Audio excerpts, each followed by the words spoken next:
गर्ग संहिता के अध्याय 8 में नारद मुनि उस समय में भी एकादशी व्रत की महिमा का गान करते हुए इस प्रकार कहते हैं कि जो मनुष्य शुद्ध भक्ति भाव से एकादशी व्रत का पालन करता है वो अपने मातृ कुल की 10, पितृ कुल की 10 और पत्नी कुल की 10 पीढ़ियों का उद्धार करता है।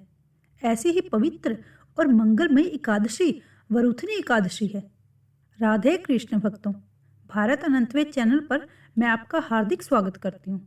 अगर आप हमारे चैनल पर नए हैं तो भारत अनंतवेद चैनल को सब्सक्राइब करना मत भूलिएगा, ताकि भविष्य में भी आपको हिंदू धर्म से जुड़ी हुई व्रत कथाएं, मास महत्तम और रोचक तथ्यों की वीडियोस प्राप्त होती रहे। तो चलिए बढ़ते हैं आज की व्रत कथा की ओर। वरुथनी एकादशी अर्थात जो सभी वर को प्रदान करने वाली है।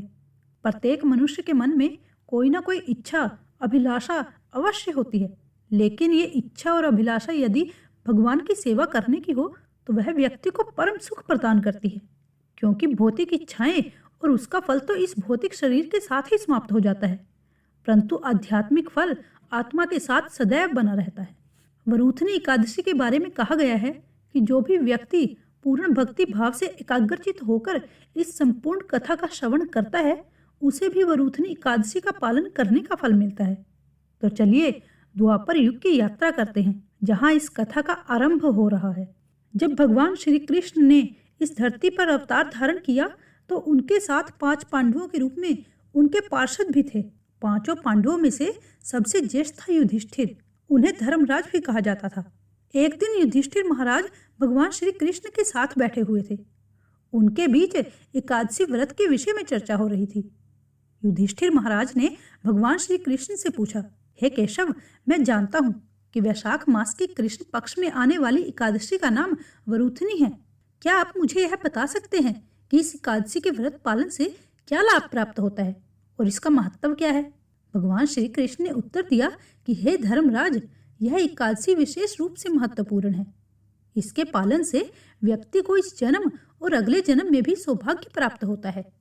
इसके अलावा इस एकादशी के व्रत का पालन करने से व्यक्ति अपनी वास्तविकता को प्राप्त करता है और इस जन्म मृत्यु के चक्कर से हमेशा के लिए मुक्त हो जाता है।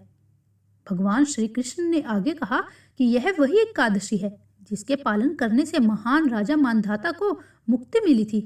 एक समय की बात है जब इवाक वंश के महान राजा त्रिशुंक थे। उनके पुत्र का नाम धरंदुल था।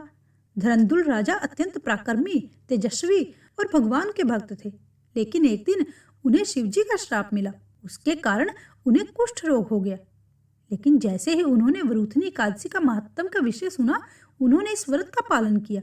और आपको जानकर आश्चर्य होगा कि वरुथनी एकादशी व्रत का पालन करने से राजा धरंदुल कुष्ठ रोग से मुक्त हो गए और उन्होंने परम आध्यात्मिक गति को प्राप्त किया। ऐसा कहा जाता है कि वरुथनी एकादशी के पालन से 10,000 वर्ष की तपस्या का फल प्राप्त होता है।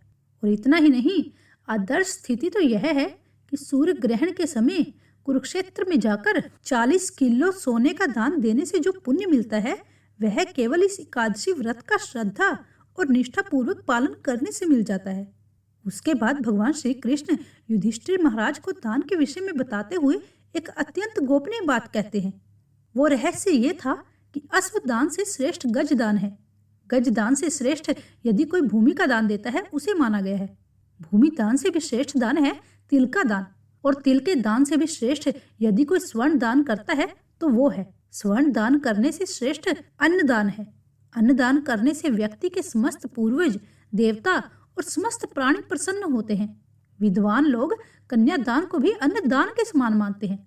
लेकिन अब भगवान श्री कृष्ण एक गहरे रहस्य को बताते हुए कहते हैं कि भले ही अन्न दान को महादान कहा गया हो, लेकिन अन्न दान से भी श्रेष्ठ है विद्या का दान। इसीलिए श्रीला प्रभुपाद ने कहा है कि सबसे बड़ा दान और समाज की सेवा की प्रवृत्ति है लोगों को भगवान और उनके साथ उनके संबंधों के विषय में ज्ञान देना। यही कारण है कि आज इस्कन के सभी मंदिरों और केंद्रों में हजारों लाखों भक्तों द्वारा भगवत गीता और श्रीमद् भगवत के ज्ञान का दान देने के लिए सेवा यज्ञ चल रहा है, जिससे वर्तमान समय में अनेक लोग लाभ प्राप्त कर रहे हैं और अपने जीवन के परम लक्ष्य की ओर अग्रसर हो रहे हैं। इस एकादशी के महात्म्य के विषय में बताते हुए भगवान श्री कृष्ण आगे कहते हैं कि हे युधिष्ठिर महाराज, जो व्यक्ति अपनी पुत्री की धन संपदा पर आश्रित रहता है उसे संपूर्ण ब्रह्मांड के जलमग्न होने तक नरक की अवस्था में रहना पड़ता है।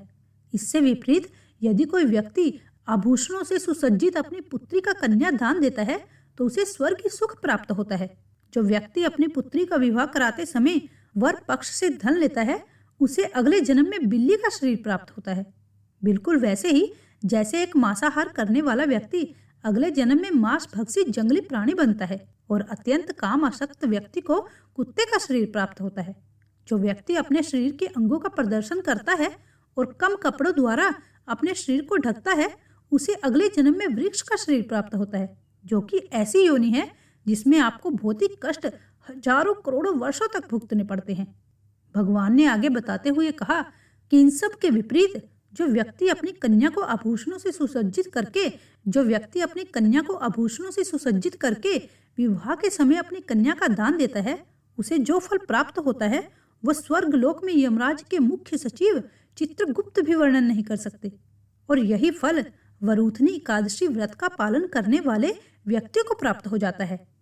अब भगवान श्री कृष्ण वरूथनी एकादशी व्रत पालन में कुछ वर्जित चीजों के बारे में बता रहे हैं, जैसे कि कांसे के बर्तन में भोजन न करना, मसूर की दाल, हरी सब्जियां, भक्तों के हाथों से बना हुआ भोजन न करना, दशमी और एकादशी के दिन शारीरिक संबंध से दूर रहना, ब्रह्मचर्य का पालन करना, झूठ न बोलना, प्रज्वलभ से दूर रहना और किसी की निंदा न करना। भगवान श्री कृष्ण स्वयं अंत में इस बात का विश्वास दिलाते हैं कि जो भी व्यक्ति इस प्रकार निष्ठा और नियम पूर्वक एकादशी व्रत का पालन करता है वो सभी पापों से मुक्त हो जाता है और शाश्वत आध्यात्मिक लोक को प्राप्त होता है। और जो व्यक्ति इस महिमा का केवल श्रवण या पाठ भी करता है उसे भी 1000 गाय का दान देने का पुण्य फल प्राप्त होता है। तो ये थी वरूथनी एकादशी की पौराणिक कथा। जो भी व्यक्ति एकादशी व्रत का पालन करता है उसे अपनी चेतना पर विशेष ध्यान देना चाहिए। इस दिन अधिक से अधिक समय हरे कृष्ण महामंत्र का जाप करना चाहिए, भगवान की कथा सुननी चाहिए और वैदिक ग्रंथों का अध्ययन करना चाहिए। भगवत गीता और श्रीमद् भगवत इन ग्रंथों को पढ़ना चाहिए। किसी भी प्रकार का अन्न या अन्न युक्त आहार नहीं लेना चाहिए। आवश्यकता लगे तो फल, दूध, फलों का रस और फिर एकादशी प्रसाद ले सकते हैं, लेकिन वो भी भगवान को अर्पित किया हुआ होना चाहिए।